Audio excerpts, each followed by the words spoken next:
अभी थोड़ी देर पहले आपका 1 फरवरी शिफ्ट 1 जेई का पेपर समाप्त हुआ।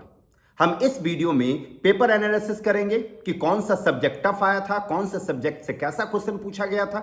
उसके बाद बताएंगे कि इस पेपर के लिए एक्सपेक्टेड मार्क्स क्या होना चाहिए जेई एडवांस में क्वालिफाई करने के लिए, और लास्ट में बताएंगे कि 90 परसेंटाइल और 99 परसेंटाइल के लिए कितना मार्क्स चाहिए इस शिफ्ट में। तो अगर हम सबसे पहले पेपर की बात करें तो पेपर आसान था, पेपर मोर और लेस सेम ही आ रहा, लेकिन अभी का जो पेपर था वो बाकी शिफ्ट के मुकाबले थोड़ा सा टफ आया था। मतलब कि जितना भी शिफ्ट हुआ उसके मुकाबले अभी का जो पेपर है वो थोड़ा सा टफ आया, और टफ इसलिए आया है क्योंकि इसमें कुछ क्वेश्चन आपका ट्रिकी क्वेश्चन था। जैसे फिजिक्स में, मैथ्स में, केमिस्ट्री में, तीनों को मिला दिया जाए तो 8 से 9 क्वेश्चन आपका ट्रिकी क्वेश्चन था। कैलकुलस का जो क्वेश्चन था वो लेंदी था, आसान था बट लेंदी था। अलजेब्रा का क्वेश्चन भी आसान आया था लेकिन वो ट्रिकी क्वेश्चन आया था। कोऑर्डिनेट का क्वेश्चन आसान था, वेक्टर और 3D का क्वेश्चन भी आसान था, उसमें कोई दम नहीं था। वेक्टर का क्वेश्चन और 3D का क्वेश्चन मतलब ऐसा था कि अगर आप बेसिक पढ़े हुए हैं तो आप आसानी से उसको हैंडल कर सकते हो, उसमें कोई परेशानी नहीं आएगा। लेकिन अगर हम बात करें कोऑर्डिनेट अनएक्सपेक्टेड, कोऑर्डिनेट का जो सवाल हुआ करता था पहले पहले जेई में जो पूछा जाता था वो हमेशा ट्रिकी क्वेश्चन पूछा जाता था, लेकिन इस बार जो कोऑर्डिनेट का सवाल पूछा गया है वो बिल्कुल भी ट्रिकी नहीं है, एकदम आसान क्वेश्चन पूछा गया है जिसको स्टूडेंट बहुत आसानी से कर सकते हैं। अलजेब्रा का कुछ एक सवाल अच्छा था। कैलकुलस लेंदी आ रहा है, बार बार कैलकुलस का जो भी क्वेश्चन पूछा जा रहा है वो लेंदी पूछा जा रहा है।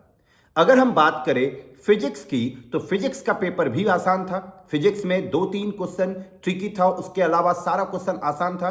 3-4 क्वेश्चन तो डायरेक्ट क्वेश्चन पढ़ के आंसर करने वाला था, मतलब कि वो 10 सेकेंड के अंदर आप आंसर कर सकते हैं। कुछ 3-4 क्वेश्चन ऐसा आया था। अगर हम बात करें केमिस्ट्री में तो केमिस्ट्री का इनऑर्गेनिक पोर्शन से जो भी क्वेश्चन पूछा गया था वो बहुत आसान था। ऑर्गेनिक का 2 क्वेश्चन अच्छा था, ट्रिकी था, जिसके लिए स्टूडेंट को अच्छा कंसेप्ट का जरूरत है। फिजिकल क्वेश्चन कम आ रहा है लेकिन नॉर्मल आ रहा है, कहीं कोई टफनेस नहीं है। तो अगर हम बात करें कौन सा सब्जेक्ट टफ था तो मैथ सबसे टफ था लेंदी होने की वजह से, उसके बाद आपका फिजिक्स था एंड देन केमिस्ट्री। इस बार सबसे आसान जो पेपर आया था वो केमिस्ट्री आया था। तो ये था आपका पेपर एनालिसिस।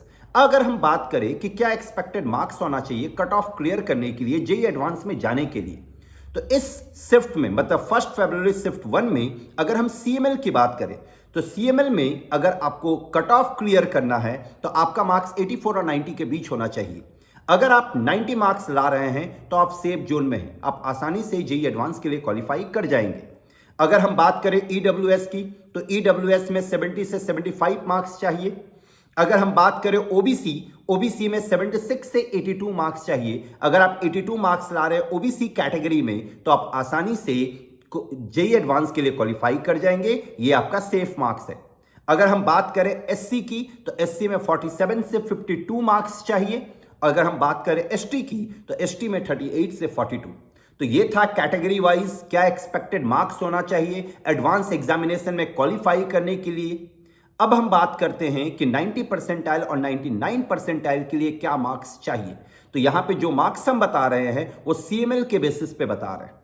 तो 90 परसेंटाइल अगर आपको मार्क्स लाना है सीएमएल कैटेगरी में तो आपका जो मार्क्स होना चाहिए वो 90 और 95 के बीच में होना चाहिए। मतलब 90 मार्क्स से मोस्ट प्रोबेबली चांस है कि अगर आपका 90 या 91 मार्क्स आ रहा है तो आप 90 परसेंटाइल के जोन में चले जाएंगे।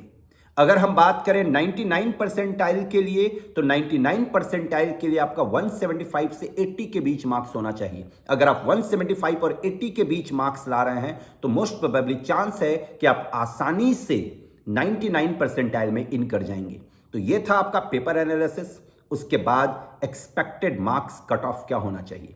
अब एक शिफ्ट और बचा हुआ है जो कि शाम का शिफ्ट है, शिफ्ट 2। उसके बाद जेई का एग्जाम खत्म। उसके बाद जिन लोगों का अच्छा एग्जाम गया है, बहुत अच्छा मार्क्स, जो 99 परसेंटाइल के लिए जा रहे हैं वो आज जाए और एडवांस का तैयारी अभी से लग जाए।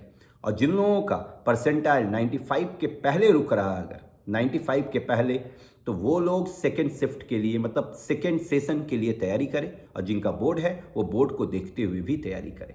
Thank you very much, all the best.